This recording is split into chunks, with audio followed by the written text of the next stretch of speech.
we've seen of Bautista this season compared to the last couple of campaigns is that there have been races where the best available to Bautista has been a second or third position. As we said at the top of the programme, just a couple of race wins at venues where he's dominated, certainly last season.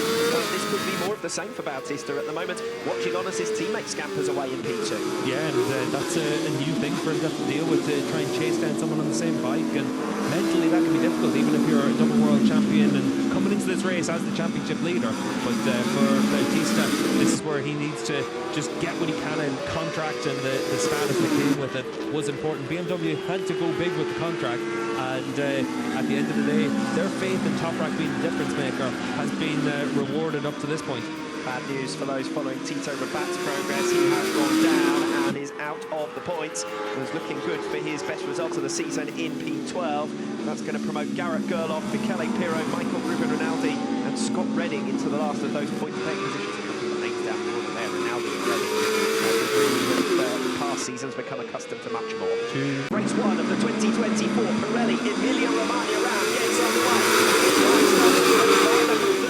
Good jump as well from Alvaro Bautista. Challenges to the inside line into turn 1. He's already alongside teammate Nicolo Bulliger, who's got swallowed up and is going backwards. Gardner leads. He's hit the front ahead of Razgatlıoğlu. Bautista and Bulliger swapping out over third position. Decent launch initially from Andrea Iannone. He's up to P6. Locatelli also coming through on Alex Lowe's, who's down to 7th, with Sam Lowe's now for company in P8. Alex, I think, has got back through now on Andrea Iannone and 7th.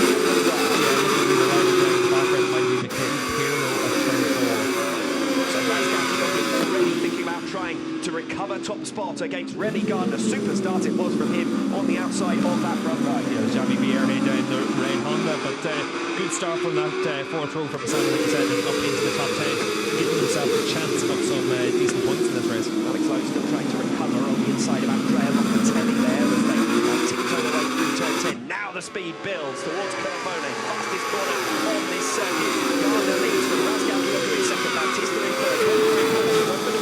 Now to Andrea Locatelli, 0.3 of a second, the gap to 5th position, and Locatelli for the moment backing up Alex Lowe's as well. Yeah, and Remy really, that could be Jonathan Ray maybe in the background. It looked like a blue line. I think it might well have been Jonathan Ray, who has gone tumbling out of this race at high speed on the opening lap. The latest in a catalogue of misfortunes for the former world champion at the start of this 2024 campaign. Yeah, you can see here with Bulliger, he's a little bit wide. Is that going to leave him a little bit vulnerable from Locatelli behind him? But at the front of the field, Remy Gardner riding with so much confidence as well. We saw him through those right-handers at the end of the lap, really using every inch of the racetrack. Locatelli around the outside of Nicolo Bulliger at turn 2, and the pair almost connected. Locatelli was far faster coming off the final turn at the end of the opening lap. Jonathan Ray walking away from an incident in the very early stages. We won't get to see what the climb might have looked like for him. Meanwhile, back at the front, Alex Lowe's makes his way through as well on Nicolo Bulliger. This will be the biggest concern of whether you want to qualify. If you find yourself getting banged out of the way in the early stages, down to 6th position here for Bulliger, trying to recover against Alex Lowe's, and for the moment doing so successfully. You put yourself back from the podium trio who are starting to escape away though. Yeah, exactly, and once you're starting to battle with each other, that's whenever the likes of Bautista and Toprak are always able to take advantage of their consistency. Remy Gardner does do a very solid job leading the WorldSBK race. From Nicolo Bulliger, wasn't it at the end of the opening lap, and he's now on the back foot trying to recover.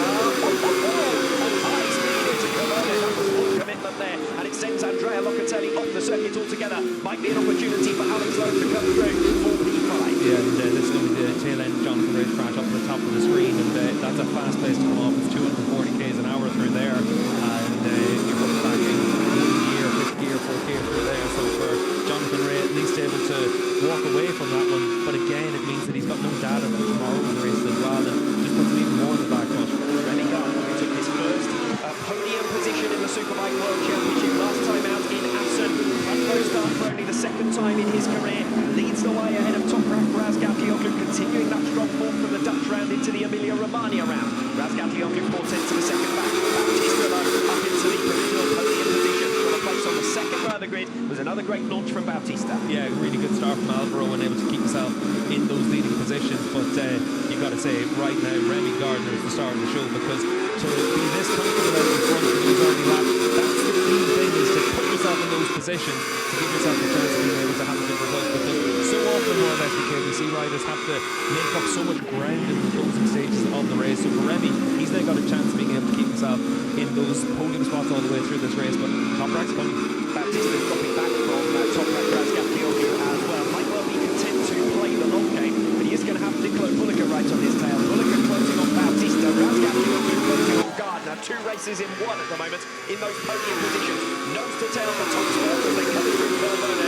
Gardner needs to get it absolutely spot on here, or into Cara, the slowest corner on the circuit. Razgatlıoğlu might be close enough for a jab.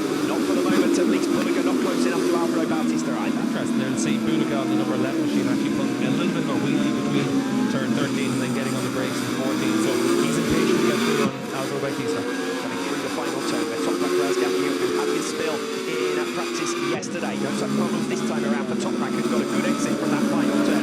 Wants to start another lap. He's already up alongside Remy Gardner in towards turn 1, but can't quite outbreak it. Gardner will have to be cautious not to lose the position into turn 2. He covers the line quite nicely, but for the moment, it's all defence for Gardner. Toprak Razgatlıoğlu on the attack. Let's just remember about Remy Gardner, though, a Moto2 world champion rider that was able to make the difference in a series that was all basically about being on the same package with the Calix bike back then. So for Remy Gardner, we know how good of a rider he is. He also knows how to win races and world championships, so he's not going to be fazed by having Toprak chase him down. Toprak Razgatlıoğlu 133.681 there on lap 3, and Toprak's making his move down the inside. Remy Gardner are riding on board with Nicolo Bulliger, and Razgatlıoğlu takes the lead on race 1 of this 2024 Pirelli Emilia Romagna round. So let's see what Toprak's pace is now, and if Remy's able to go with it. Like I said, comfortable in the first few laps for Remy, and now's the point of the race where you have to start being able to go with those riders. But it has been really promising for Remy, front row of the grid, leading those early laps. But at the end of the day, he's not the first rider that's going to be attacked by Toprak into turn 8 and come off second well. This is the key to taking opportunity all the way through the race here. This is where we're going to see all the moves. So for Toprak to be able to make that move, it is one of the positions where if you can get your bike down the inside, you immediately take that high ground. So an easy move. It's Bulliger who looks the most racy at the moment of the 2 riders now behind Toprak Razgatlıoğlu, and in his wake, Bulliger has been hounding Alvaro Bautista, but thus far not finding a way through. Of course, identical packages for those 2, so it's not really straightforward. Bautista might well need to make an error for Bulliger to force his way through. Bautista, meanwhile, starting to build up his pace. New personal best lap last time around from Bautista to close down Remy Gardner, and he needs to clear him quickly because Razgatlıoğlu is clearing off at the head of the field. 0.6 of a second already clear of Remy Gardner. Yeah, you can see their new fastest lap of the race for Bulliger, and that's why he's putting the pressure on Bautista. But both of the Aruba Ducati riders struggled in yesterday's free practice sessions with a lack of feeling on the front end of the bike in the heavier braking zones and in the initial phase in the corner. They've been able to make step-by-step progress through the course of yesterday afternoon and into today. And for Bulliger, this is where the bike is at least starting to give him the opportunities. But Alvaro Bautista there, a little bit hot on the run through the mid-corner there. That might leave him a little bit vulnerable. Turn 8's a very strange corner because you can go into it fast, but then it means you come out of it slow, or you can be vice versa. Yeah, we saw the alternative racing line through Quencher when we took the overhead shot, didn't we? A variety of different lines available through there. We're now into the penultimate sector of this lap number 5 through Cremona.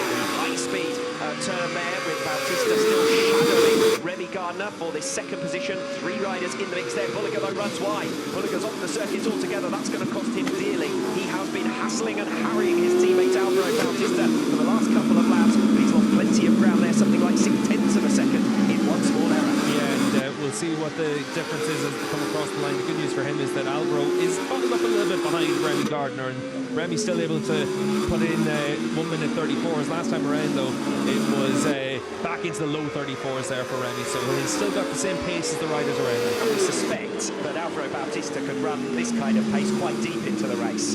What everyone else's tyre life might do later on is a different matter, but we know Bautista can afford to play the long game. Alvaro can run this pace all day. That's what we've been able to see over the years here at Misano, but we've seen it where he's out in front able to run that pace. It's a different story whenever you're in the middle of a battle, and also if you're behind a rider in front, maybe the tyre temperature goes up as well because you don't have that clear air in front of you. It's 30 degrees here at Misano, so it is very warm, so if you're behind a rider, it's always going to be that little bit more difficult for the tyres. While Bautista is coming up behind Remy Gardner, Nicolo Bulliger has far more pace than his teammate, already starting to make up ground. 0.3 of a second pulled back on Alvaro Bautista already.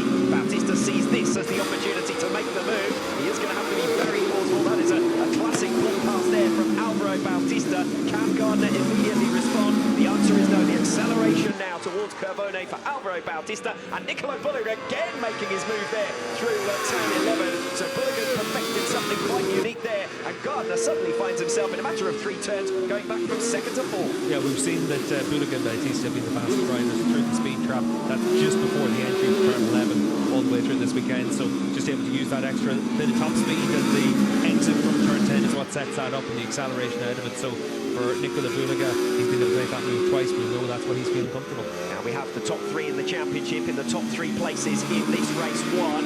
Bautista and Bulliger both coming through on Gardner. Bulliger the fastest man of the link trio last time around, despite that overtaking manoeuvre with a 1 minute 33.9, but Toprak Razgatlıoğlu more or less matching that pace with a new personal best last time around as well. Obviously the top 3 is going to be the interesting thing. What happens with Remy Gardner now? If Locatelli, Lowe's, Iannone and Lowe's are able to get back towards them as well, you could have a decent scrap there for that 4th position if Gardner's not able to get himself back in the mix with the Ducati riders. Just to say as well, Michael van der Mark up inside the top 10, with van der Mark having started from the 6th row of the grid, so he's recovered well from Super Bowl crash. Nicolo Bulliger spent 2 laps shadowing Alvaro Bautista before an error that sent him off the circuit altogether. He has recovered that ground now, and once again is right on the tail of Bautista. Tried to find a way through into turn 8, but wasn't quite close enough.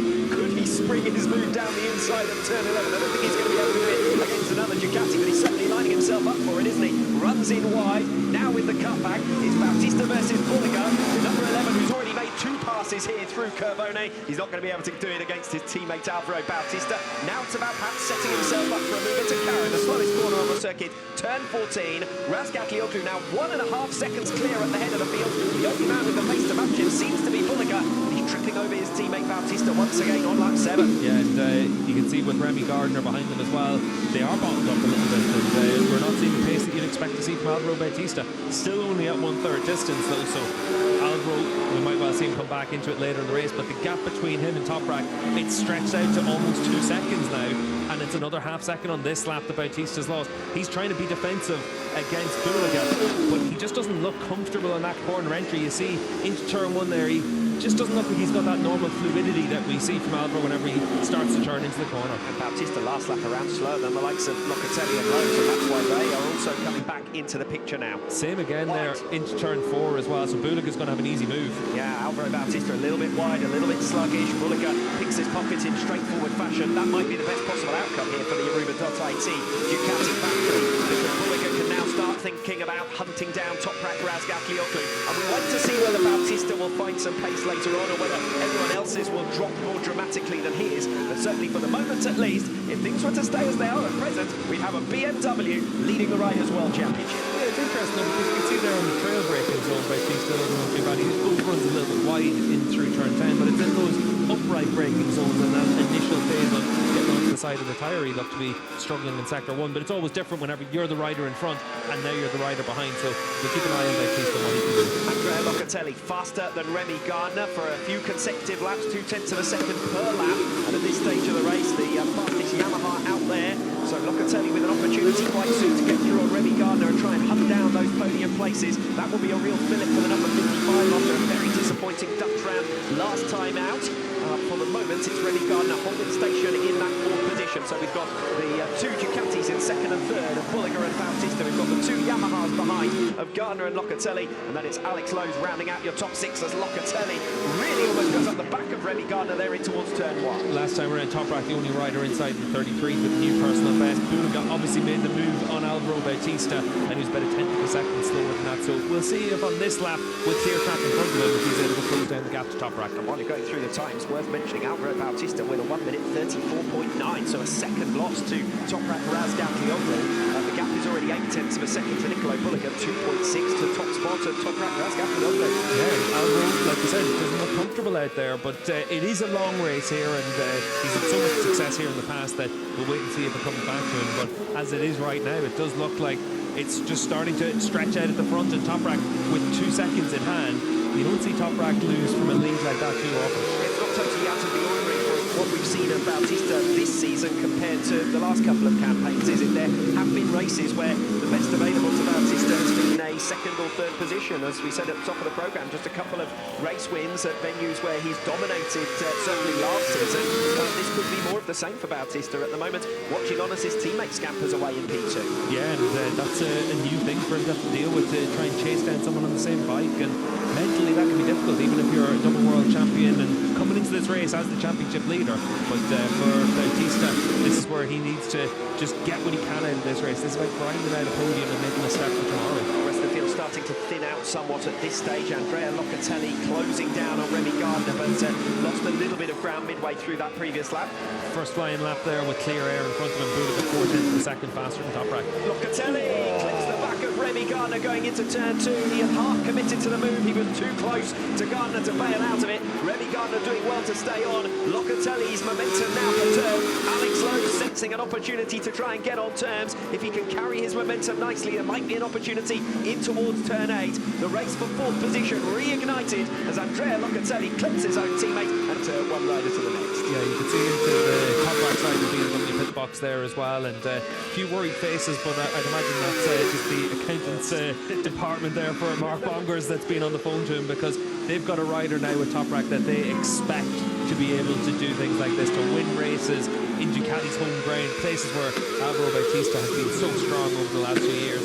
Toprak just brings that confidence to a team, and he's got a lap to go after this one, and he just looks so composed on the bike. Even when the bike moves around as much as it does underneath him, he's the rider that makes the difference. Yes, you've got to hope that when they were setting the win bonuses, they were more optimistic of Toprak's chances than many up and down this paddock, because he was moving to a manufacturer that was in the bottom 2 in the Manufacturers' Championship last season. He's turned things around for BMW and looks set to become a championship leader. Yeah, once Toprak got onto the bike, you could see that it was going to be okay for him. He was going to be able to ride it like he needed to. But this time last year with Lozano, whenever it had all been confirmed, this was the first round back for Toprak to talk to the media about leaving Yamaha, going to BMW. And obviously, the contract and the status that came with it was important. BMW had to go big with the contract, and at the end of the day, their faith in Toprak being the difference maker has been rewarded up to this point. Bad news for those following Tito Rabat's progress. He has gone down and is out of the points. It was looking good for his best result of the season in P12. That's going to promote Garrett Gerloff, Michele Pirro, Michael Ruben Rinaldi and Scott Redding into the last of those point-paying positions. The names down the order there, Rinaldi and Redding. With past seasons become accustomed to much more. 2 former factory Ducati riders on the Aruba official team, and they're now scrapping it out for points at what had been one of the rounds, but they always expected to come and be competing at the sharp end. Yeah, it just goes to show you don't want to be moving on from the Ducati factory team, do you, in any hurry? Michael Ruben and Aldi stepping to independent machinery this season. It has not worked out for him with Moto Corsa. Scott Redding struggling is going to pick up just the last points-paying position. Into the final sector now then for Toprak Razgatlıoğlu. This when he had this film yesterday, safely negotiates the final turn. Toprak Razgatlıoğlu, a winner in Catalonia, a winner in the Netherlands, and a winner in race 1 of the Emilia-Romagna round to take the championship lead for BMW for the first time in over a decade. Toprak Razgatlıoğlu dominates the first race of the weekend in Misano, 1.8 seconds ahead of Nicolo Bolliger at the checkered flag, and his main title rival Alvaro Bautista relegated to 3rd, relegated to 2nd in the series standings. Razgatlıoğlu leads us with a 3-point advantage. And for